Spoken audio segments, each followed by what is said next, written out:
Comenzamos este momento que vamos a dedicar a nuestra inmediata preparación a participar en la Pascua del Señor Jesús. Estas pláticas que llamamos pláticas cuaresmales, pues tienen como objetivo concientizarnos, sensibilizarnos de qué es lo que realmente celebramos los cristianos. Nosotros tenemos una meta muy grande. Nosotros vamos caminando hacia una plenitud que casi mencionarla pues nos sobrepasa. Y todo lo que hacemos aquí está encaminado a eso, a llevarnos, a prepararnos no solamente a la Pascua del Señor Jesús que celebramos cada año, sino a nuestra propia Pascua, cuando ya nosotros pasemos a otra dimensión. Ustedes piensen que el Señor Jesús nos ha regalado la posibilidad de la vida eterna. Y entonces, ¿cómo prepararnos para de verdad llegar a ese encuentro con Jesús? Miren, la Cuaresma se inspira y comienza con la experiencia del propio Jesús. Fíjense lo que dice el evangelista Mateo. Entonces Jesús fue llevado por el Espíritu al desierto para ser tentado por el diablo. ¡Qué versículo tan increíble! Mateo declara con osadía que fue el Espíritu de Dios quien condujo a Cristo a esa experiencia en el desierto donde Él tendría que atravesar unas tentaciones terribles. El Espíritu de Dios. Es aún más sorprendente que este versículo sigue inmediatamente después de una escena de gloria donde Jesús acaba de ser bautizado, donde Juan y Jesús ven cómo se abren los cielos y desciende ese mismo Espíritu para bañarlo y consagrarlo con su gracia y con su luz, descendiendo sobre él en forma de paloma y reposando en su hombro. Y hubo una voz en los cielos que decía: este es mi Hijo amado, en quien tengo mi complacencia. Entonces uno podía preguntarse, si Dios estaba complacido con Jesús, ¿por qué lo llevó a la experiencia del desierto? Se acababa de decir, en Él me complazco. Juan escribe, como Él es, así somos nosotros en este mundo. Además, Cristo fue tentado en todo, según nuestra semejanza, pero sin pecado. Entonces, atrás de estas afirmaciones leemos, es que Jesús se quiso sujetar, aún siendo Dios, a las mismas cosas por las que pasamos nosotros.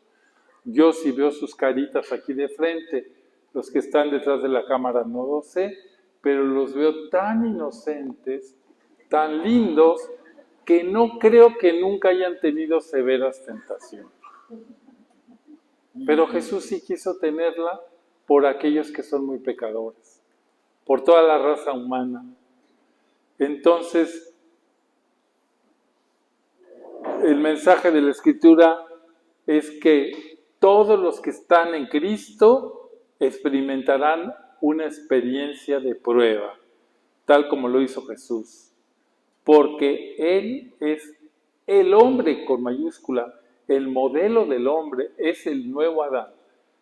Así es que nosotros, cuando nos venga la tentación, no nos asustemos, no pensemos, es que soy una cochinada, soy una basura, ¿cómo no voy a tener estas tentaciones tan fuertes?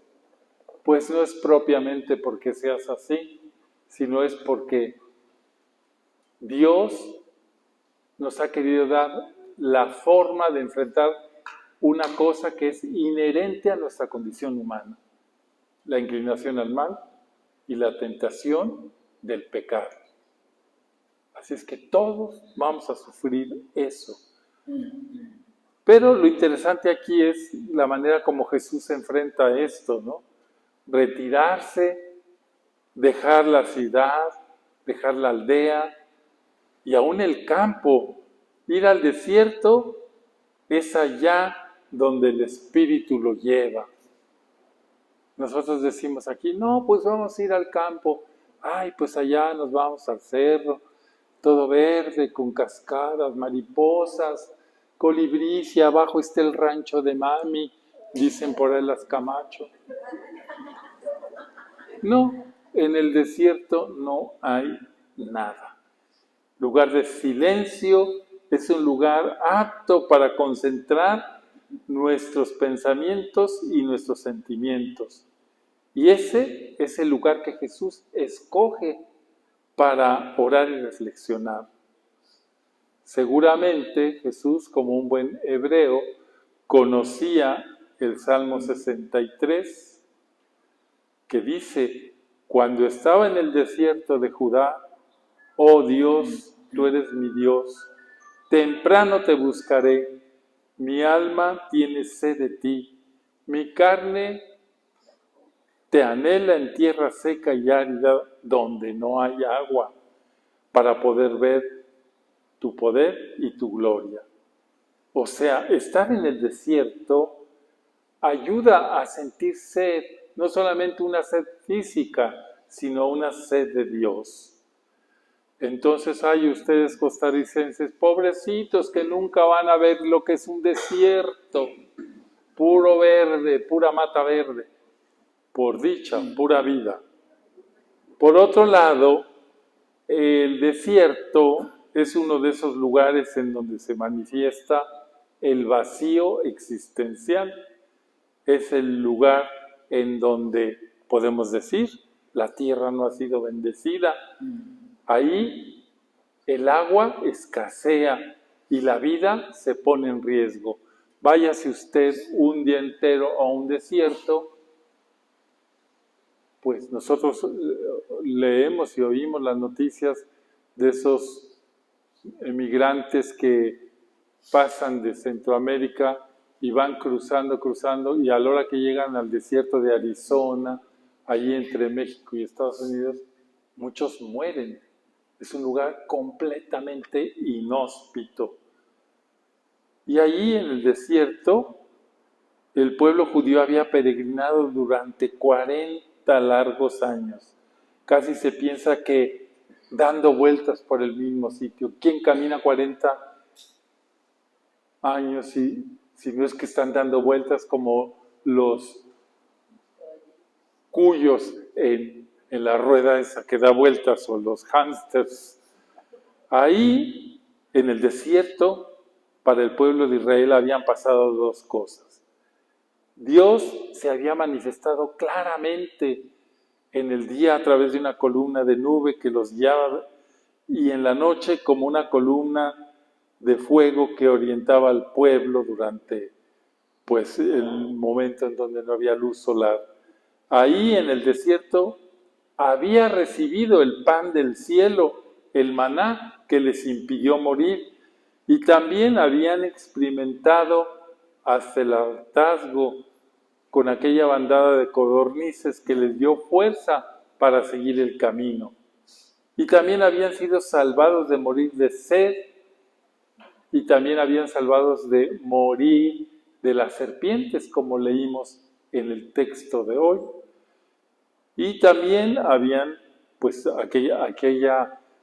aquel pasaje cuando Moisés, porque el Señor le dice, coge la vara de Aarón y vete al desierto y pégale una roca, y Moisés había golpeado una vara y ahí había manado agua.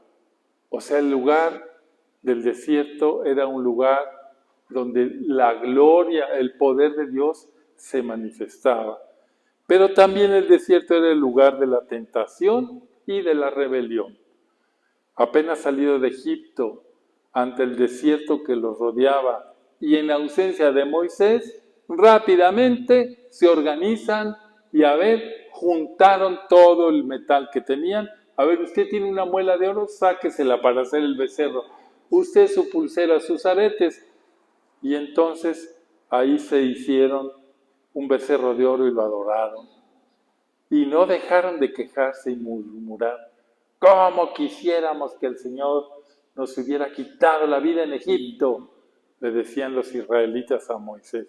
Allá nos sentábamos en torno a las ollas de carne y comíamos pan hasta saciarnos. Vosotros nos habéis traído este desierto para matar de hambre a toda la comunidad. Era la rebelión que siempre estaba oyendo Moisés y que tenía ganas de decirle al Señor, aniquílalos a todos, vamos a hacer otro pueblo, estos son muy necios. Parece que estaba hablando de nosotros, pero no, era el pueblo de Israel. Y las discrepancias y desconfianzas del pueblo llegaban a extremos como este suceso que leemos en el libro de los Números. El primer mes del año, toda la comunidad de Israel llegó al desierto de Sin y acampó en Cades. Ya que en ese lugar no había agua para que el pueblo bebiera, la gente se rebeló contra Moisés y contra Aarón. Qué feo es no tener agua, ¿verdad? Yo les decía en otra plática, nosotros nunca sabemos lo que es la sed. Porque, ay, qué sed tengo. No te preocupes, ahorita te voy a poner un café. Se acabó la sed. Ustedes se imaginan lo que es estar en el desierto, en el calor, donde no hay árboles, uno y otro momento del día. Entonces, la gente estaba muy enojada. El pueblo culpa a Moisés y le dijo, si tan solo hubiéramos muerto con nuestros hermanos delante del Señor, ¿por qué nos trajiste a este desierto para morir junto con nuestros animales? ¿Por qué fuiste tan insensato? ¿Por qué nos obligaste a salir de Egipto y nos trajiste a este terrible lugar? Esta tierra no tiene grano, ni higos, ni uvas, ni granadas, ni agua para beber. Entonces, Moisés y Aarón se apartan del pueblo y fueron a la entrada del tabernáculo. Yo de haber estado que se les caía la mandíbula del miedo. Y ahí, a la puerta del tabernáculo, cayeron en tierra. Y allí la presencia gloriosa del Señor se les aparece. Y el Señor le dijo a Moisés, tú y Aarón tomen la vara y reúnan a toda la comunidad. Y en presencia de todo el pueblo, háblale a la roca y de ella brotará agua. De la roca proveerá suficiente agua para satisfacer a toda la comunidad y a sus animales. Así que Moisés hizo lo que el Señor le dijo. Tomó la vara del lugar donde se guardaba en la presencia del Señor. Luego él y Aarón caminaron a donde estaba el pueblo, lo mandaron llamar y les dijeron, reúnanse en aquella roca, y ahí fueron. Y entonces gritó Moisés con voz fuerte, escuchen ustedes rebeldes, ¿acaso debemos sacarle agua a las rocas?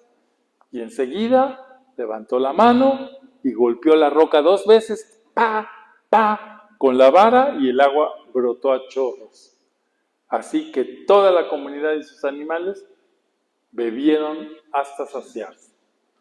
Ahora yo les pregunto, ¿y se acuerdan qué pensó el Señor de esta acción de Moisés? ¿O no se acuerdan? ¿Qué pasó?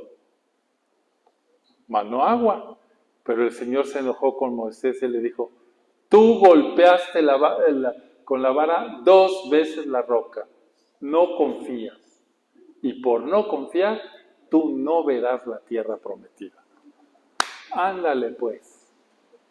Y entonces, por no haber golpeado nada más una, sino 2, el Señor vio que no había una confianza plena en él. Bueno, ese es el Dios del Antiguo Testamento. Pero que nos vamos aquí nosotros dibujando que el Señor quiere una plena confianza en su palabra. Y entonces el pobre de Moisés llegó ya cuando estaba viejito, llegaron a un monte alto Y entonces le dice a Josué, que era su subalterno, le dice, mira, esa es la tierra prometida a la cual yo no entraré. Y habiendo dicho esto, se muere Moisés. Entonces, moraleja, hay que hacerle caso al Señor. Así pues, los israelitas tenían en el desierto un significado ambivalente. Era el lugar de la peregrinación, de la purificación en donde Dios se manifestaba, pero era también el lugar de la lucha contra las tentaciones, especialmente contra la fe y la confianza. Así que también era el lugar propicio para que el enemigo atacara. En el desierto también el demonio se manifiesta. Qué curioso pensar que en el desierto se manifiesta plenamente el poder de Dios, pero también el poder del demonio. Y así quiso ir Jesús. El Espíritu Santo lo lleva para que en ese lugar el más apto se encuentre con Dios en la oración, en el ayuno, en la penitencia, prescindiendo de todo y de todos para centrarse exclusivamente en su Padre. Pensemos que en esos 40 maravillosos días Jesús pudo profundizar a fondo la misión que su Padre le encomendaba. Jesús hizo más que unos ejercicios ignacianos. Hizo una cuaresma para entender el camino del Padre y por donde Él tendría que pasar. Ahí debió hablarle al corazón con sus más tiernas y poderosas palabras, el Padre a su Hijo Jesús. Sal de tu casa, predica, sana cuerpos y almas, abrázalos, bendícelos en mi nombre, expulsa a los demonios, muéstrales mi rostro amable, enséñales, instruyéndolos en el reino, aliméntalos, dales de beber, entrégate, humíllate, perdona en mi nombre, sufre todos los golpes en tu espalda, déjate coronar con las espinas y las burlas, extiende tus brazos en la cruz y muere en medio de los más terribles dolores. Jesús, Hijo mío, salva a los hombres, sálvalos. Esa fue la experiencia de Jesús en el desierto. Entender su misión, entenderla. ¿Qué es lo que tú quieres, Padre? Pues todo esto que acabo de mencionar. Y después de esta fortísima experiencia con su Padre, es que Jesús es tentado por el demonio. O sea, había tenido esa fuerza interior reforzada por la presencia del Padre, y el demonio es ante todo el mentiroso. La Biblia lo nombra como diablo, el acusador, el tentador, Belcebú, príncipe de los demonios, el malo, el padre de la mentira, el príncipe de este mundo, el maligno, el dios de este siglo, Belial, la antigua serpiente, Belcebú, Lucifer, Satanás, Leviatán, etc. O sea, montonales de nombres. Pero creo que el que más le cuadra es el de padre de la mentira. Utiliza la mentira para tentar. Así lo hizo con Adán y Eva en el paraíso terrenal. El hombre y la mujer reciben toda la creación de las manos de Dios, que es un Padre providente, les da los árboles con todos sus frutos, les regala todas las plantas, fieras y ganados, les regala las aves, todo es para ellos, pues Dios se los regaló y les puso una sola condición: no tocar el árbol del conocimiento del bien y del mal. Y la serpiente ataca comenzando con una mentira. Es cierto que Dios les ha prohibido comer de todos los árboles del jardín. Pues qué mentira del tamaño de una montaña. A los que han recibido todo, los quiere hacer que se rebelen contra el que solo les prohibió comer de un árbol. Es como si me regalaran $1,000 millones, pero me dijeran, no cojas de esa caja el billete de dólar que está ahí, no lo cojas, ¿eh? Todo lo demás es tuyo, esa millonada es tuya. Y el mentiroso hace caer a los primeros padres, haciéndoles creer que Dios es codicioso, que Dios es envidioso, que Dios es celoso. Ah, no, es que si ustedes comen de ese árbol, Él sabe que serán como Él. ¡Qué imbecilidad!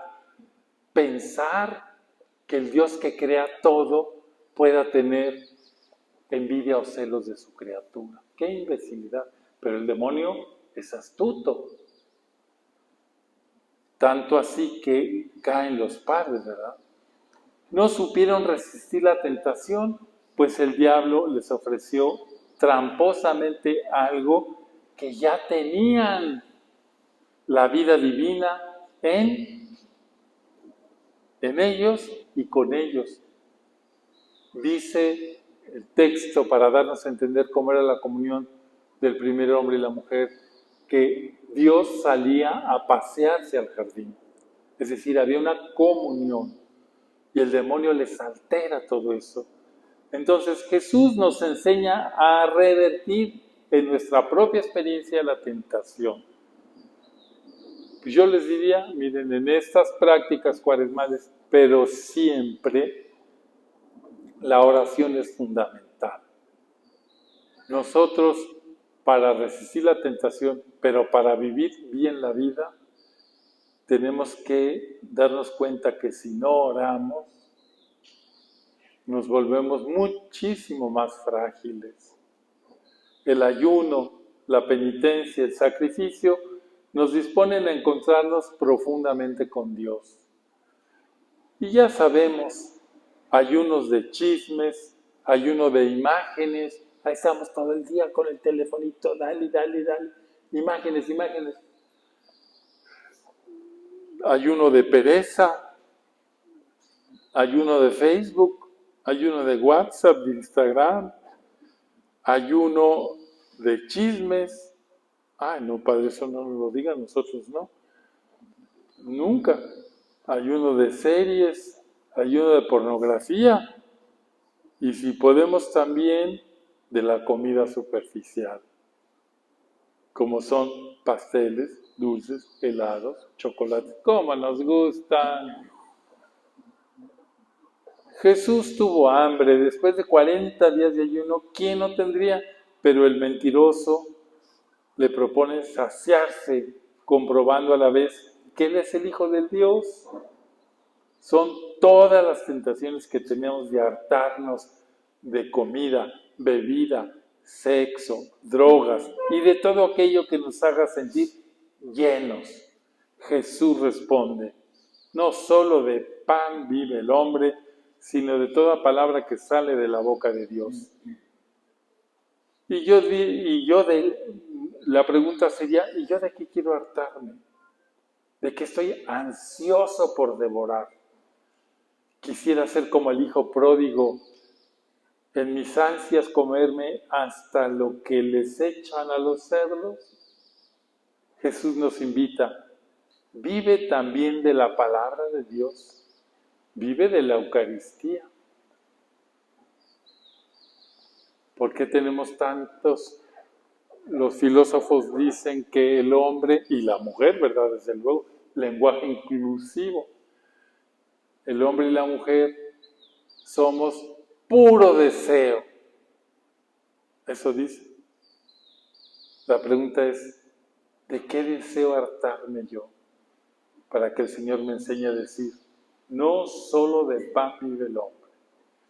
Jesús ha sido invitado por su Padre a recorrer un camino siendo siervo y haciéndose esclavo, en el silencio y en el anonimato. Su Padre ha de obrar. Jesús sabe que no le fallará, aunque las circunstancias externas no ayuden a creer. Por eso la fe tiene mérito, porque no sabemos, no vemos. Y el creer es sobre todo abandonarnos y confiar. Por eso el demonio sabe dónde apretar. En el pináculo del templo, el lugar más alto de la ciudad santa, pone allá a Jesús y le dice: si eres el Hijo del Hombre, el Hijo de Dios, échate para abajo. El demonio, estúpido demonio, osa citar la Escritura. Está escrito: mandaré a sus ángeles que te cuiden. Este es un salmo y el demonio se lo sabe de memoria. Como si el demonio le propusiera a Jesús: ¿de verdad te crees que eres el Hijo de Dios? Pues compruébalo. Verás qué maravilla sentir en ti el poderío de Dios. Jesús cree firmemente y totalmente en su Padre y no duda que el camino que le invita a recorrer, aunque sea doloroso y difícil, es el que a él le conviene. Ándele, ándele, ajústese usted a estos criterios. Es el que a él le conviene.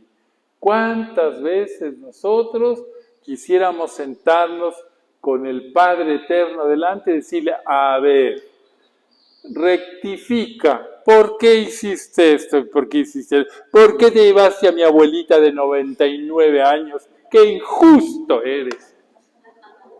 A veces quisiéramos eso. Y Jesús no tiene que hacer ninguna comprobación. Yo tengo que pedirle a mi Padre que me compruebe que Él está conmigo. Le tengo que pedir que me dé una prueba de su amor, que me proteja. Le tengo que pedir que si de verdad me cuida. Le tengo que decir: ¿de veras soy importante para ti? ¿Con qué ardides, engaños me quiere engañar a mí el padre de la mentira? ¿Qué cosas quisiera yo comprobar de Dios? ¿Qué cosas quisiera? El demonio, además de mentiroso profesional, es absolutamente audaz y no tiene respeto por nada ni por nadie. Alguna dirá: ay, padre, yo nunca he tenido... Sí, no te preocupes. Normalmente el demonio ataca a los santos. Estás muy verde. Por dicha no te va a atacar. No tiene respeto ni de Dios. Por eso se atreve a llevar a Jesús a un lugar en alto y le demuestra, le ve todas las imágenes ahí, todos los reinos de la tierra. El imbécil demonio sabe, no puede ignorar que Dios ha hecho todo cuanto existe y que todo es de Él. Sin embargo, también sabe que los hombres son codiciosos, amantes del poder y de la riqueza. Y Jesús aparece como un hombre.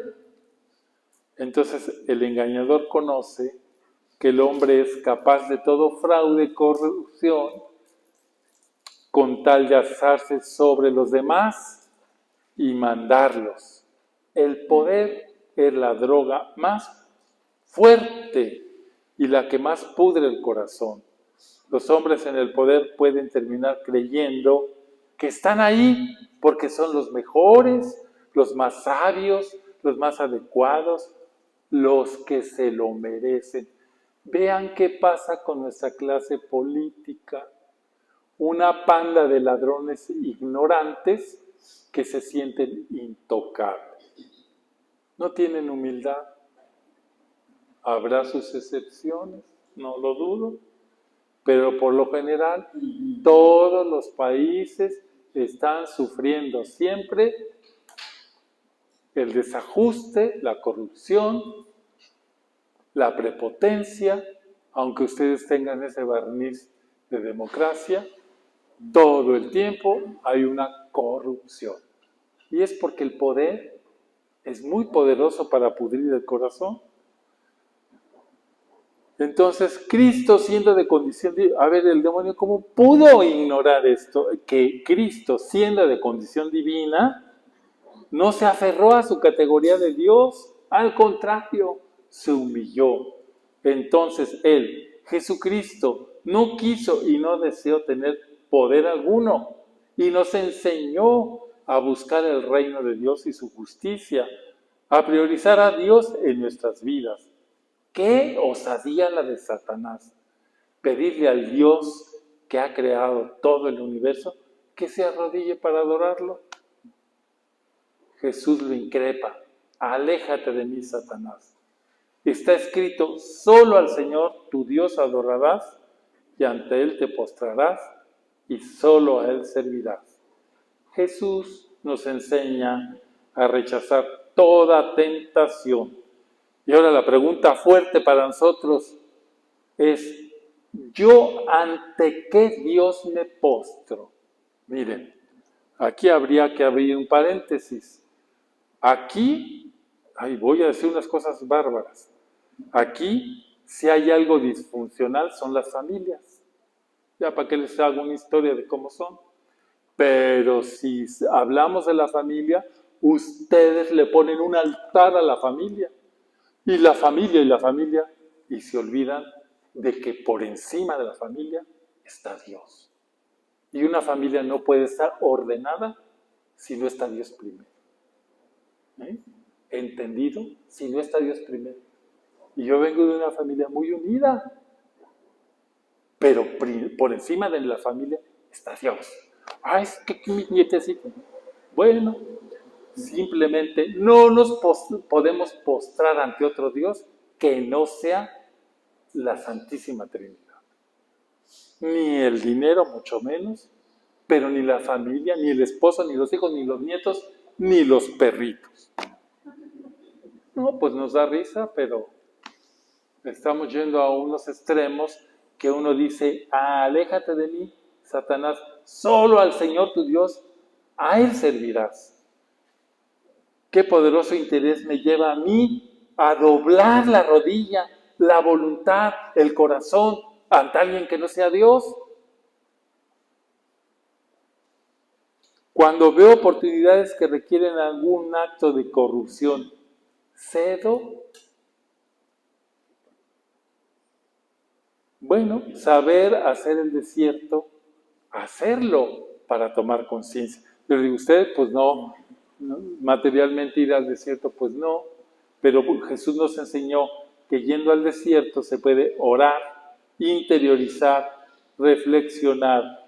Ahí Dios habla y entonces podemos tomar conciencia de quiénes somos, a qué estamos llamados, cuál es nuestro destino. Jesús comenzó con esta experiencia y en ella tomó plena conciencia de quién era, cuál era su camino y a qué lo llamaba el Padre. Jesús, hombre perfecto, supo en todo momento tomar conciencia de las personas, las situaciones, de la historia, de los contextos y de Dios. Solo el que es consciente puede alcanzar la santidad. Si nosotros no somos conscientes, en su largo periodo de retiro, Jesús seguramente tomó conciencia de todos los males que aquejan a la humanidad, fijó su mente y su corazón en la maldad existente que se hace evidente en la desigualdad, la injusticia, la perversidad, la hipocresía, la corrupción, la mentira, la explotación. Jesús tocó con su corazón bendito las llagas que afectan a hombres y mujeres. Tocó, pensó en cómo nos dejamos dominar por la soberbia, el orgullo, la avaricia, la pereza, la lujuria, la envidia, los celos, la embriaguez, la drogadicción, el adulterio. Jesús tomó plena conciencia de todos los pecados que aplastan a los hijos de Adán y Eva y se acordó de aquel texto del Génesis en donde su padre le dice a Eva, profetizando: uno de tus descendientes le aplastará la cabeza y ella tratará de morderte el talón, la serpiente. Y en ese hacerse plenamente consciente del mal que el hombre voluntariamente ha abrazado y del cual no puede desembarazarse, vislumbra la cruz que la humanidad lleva y que no puede ser quitada sino con su propia entrega. Hagan de cuenta que el hombre, con el pecado, se mete en un pantano de lodo chicloso que se pega y que no se puede quitar.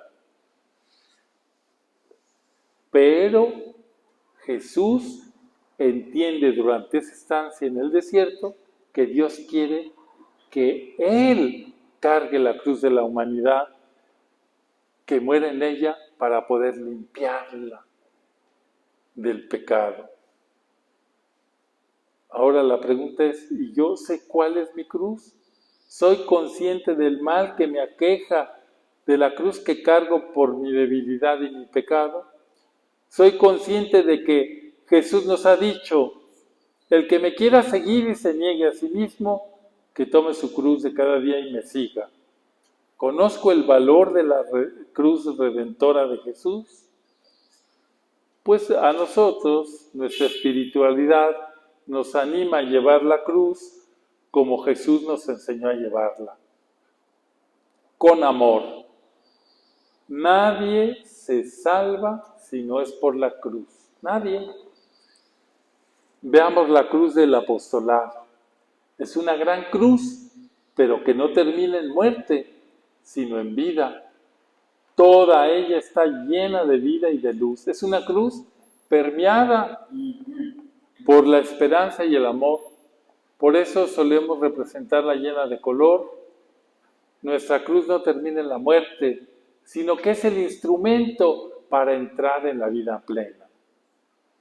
Durante la liturgia del Viernes Santo hay un momento impresionante cuando el sacerdote va develando progresivamente la cruz y va cantando en voz alta, «He aquí el árbol de la cruz, donde pendió la salvación del mundo».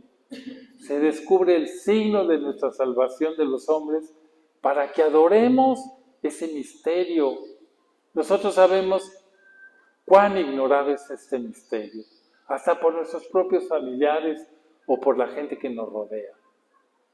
Por ello Jesús le insistió a Conchita, no una, sino varias veces, presenta la cruz al mundo, ella lo salvará. Es el sello de la iglesia y la llave del cielo. Conchita nos presenta no otra cruz, sino aquella de la que pendió y depende la salvación del mundo. Cuando llena de ardor se graba el monograma en el pecho, cae de rodillas implorando a Jesús la salvación. A los pocos días aparece la cruz del apostolado como respuesta y Jesús le va a decir, tú me pedías que salvara a los hombres y aquí estoy. Jesús asumió desde el principio el plan de su Padre. Hay un enigmático texto en la carta a los Hebreos que dice, a ti no te complacen los sacrificios ni las ofrendas. En su lugar me preparaste un cuerpo. No te agradaron los holocaustos ni los sacrificios por el pecado. Por eso dije, aquí me tienes, como dice el libro de mí. He venido, oh Dios, a hacer tu voluntad. El autor sagrado está hablando de la encarnación del Verbo eterno y de la cruz. Pues al tener un cuerpo, se le ofrece al Padre para que haga con él lo que le plazca. Y además también sabe que ni las ofrendas de los animales, los holocaustos de las palomas, corderos o becerros pueden perdonar los pecados, solo su entrega en la cruz. Y eso es lo que Conchita nos viene a presentar. El apostolado de la cruz es también ese instrumento que llevamos a la plenitud, que puede llevarnos a la plenitud de ese conocimiento y para hacernos amar la cruz y abrazarnos a ella.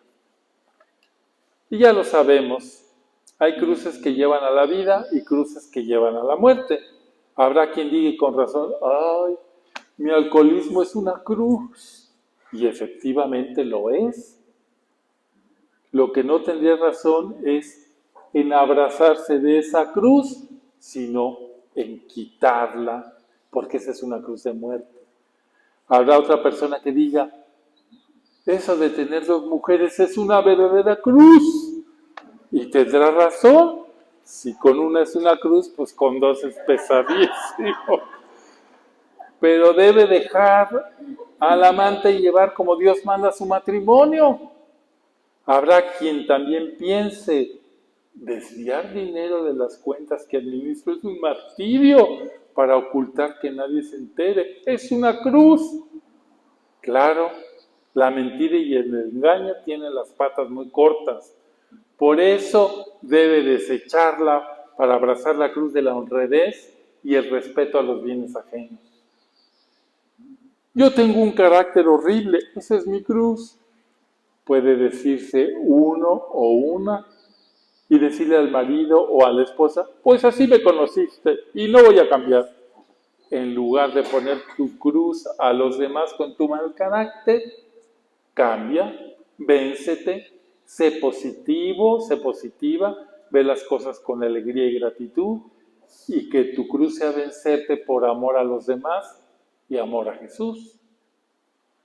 Las cruces de vida son, ¿qué es las que debemos llevar los cristianos?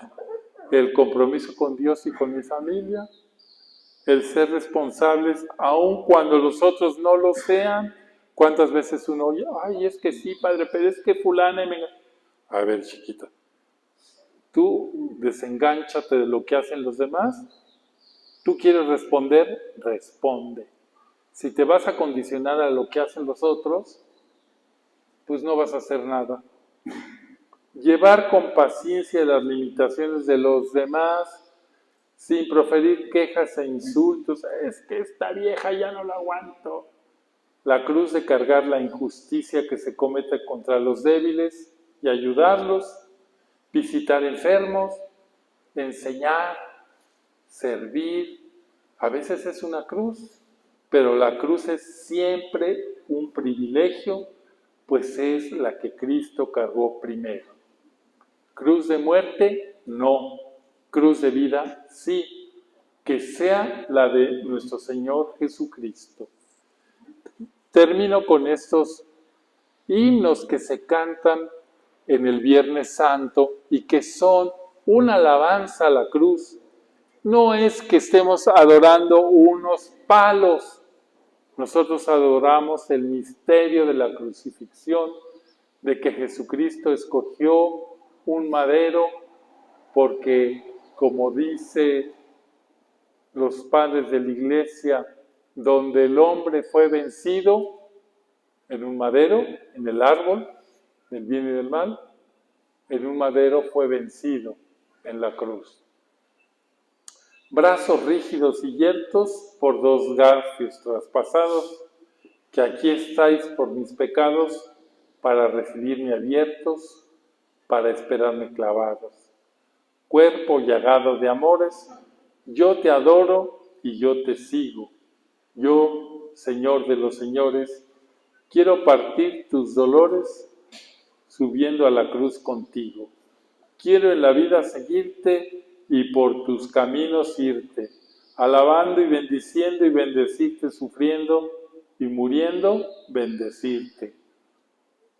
Que no ame la poquedad de cosas que van y vienen, que adore la austeridad de estos sentidos que tienen sabores de eternidad, que sienta una dulce herida de ansia de amor desmedida, que ame tu ciencia y tu luz, que vaya en fin por la vida como tú estás en la cruz. De sangre los pies cubiertos, las llagas de amor, las manos, los ojos al mundo muertos y los dos brazos abiertos para todos mis hermanos. Amén. Y bueno, estas oraciones recogen toda la piedad de nuestro pueblo y a la vez nos dicen cómo podemos nosotros enfrentarnos y vivir la cruz. Oh cruz, fiel, árbol único en nobleza, jamás el bosque dio mejor tributo, en hoja, en flor y en fruto. Dulces clavos, dulce árbol donde la vida empieza, con un peso tan dulce en su corteza.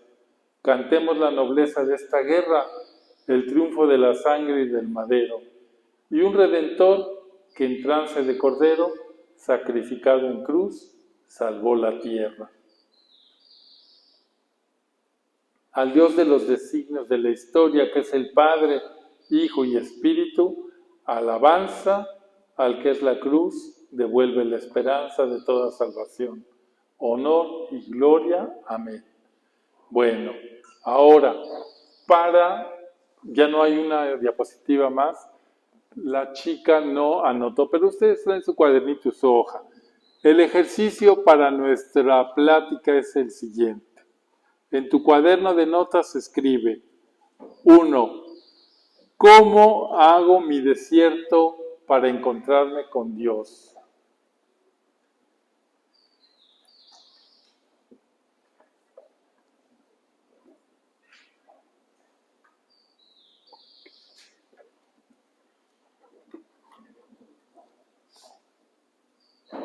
2.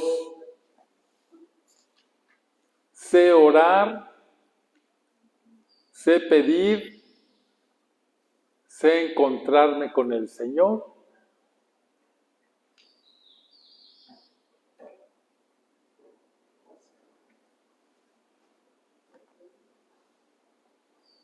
3.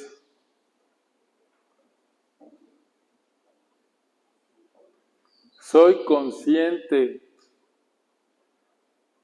de qué cosas está construida mi cruz. No vayan a poner mi esposo, porque si lo lee luego se va a enojar. O mi esposa, aunque sea verdad. Y en ese mismo 3 pongan: nombra las cosas que creas que forman tu cruz.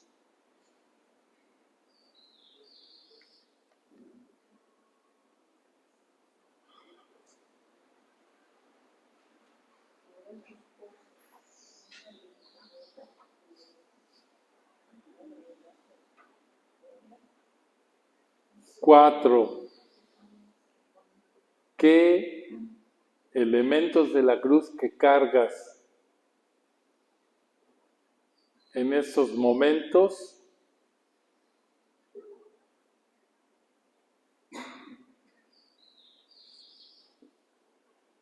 crees que debes quitar y cuáles debes abrazar?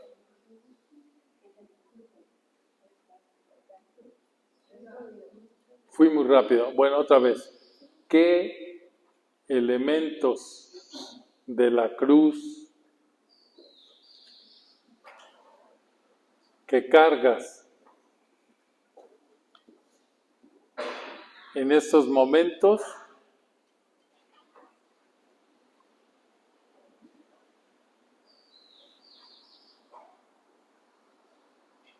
crees que debes quitar?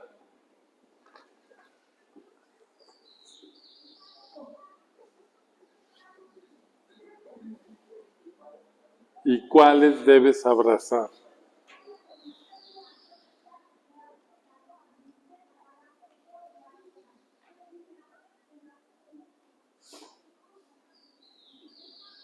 Y ahora,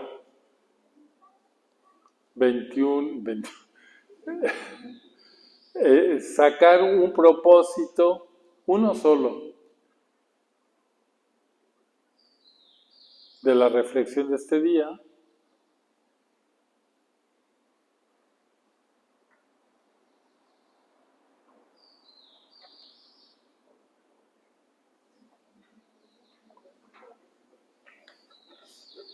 Sacar un propósito de la reflexión. escribirlo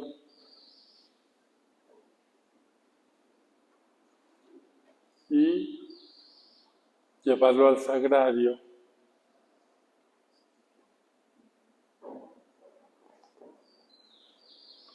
Pidiendo a Jesús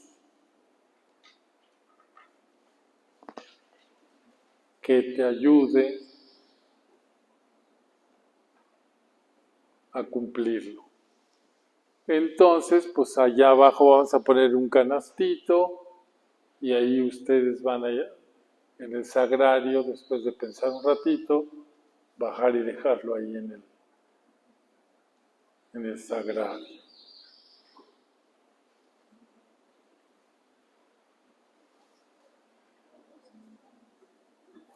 Y terminamos nuestra reflexión invocando a la Virgen Santísima diciendo: Dios te salve, Reina y Madre de misericordia, vida, dulzura y esperanza nuestra.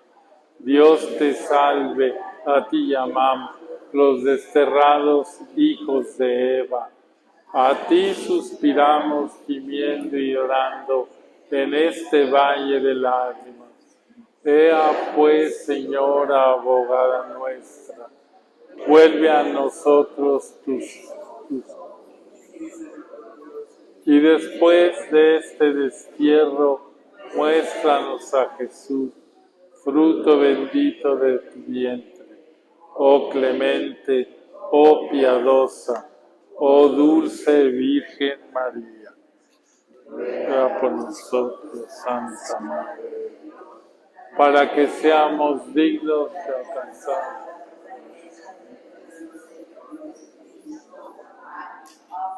Jesús, Salvador de los hombres.